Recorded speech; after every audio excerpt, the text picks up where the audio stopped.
How to fry poppadoms. Get a pan ready and heat it up until it is really hot and pour the oil in. I have used sunflower oil.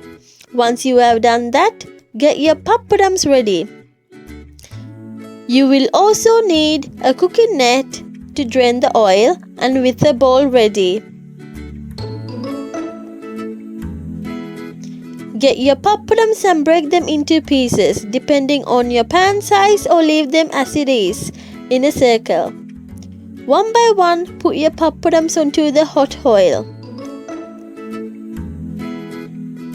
Make sure the cooker is on medium heat and please be careful not to put any water near the hot oil.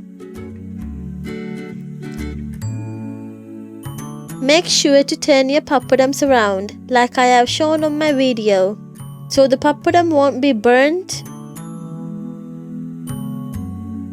You will only have to leave the poppadoms on the hot oil for a few seconds.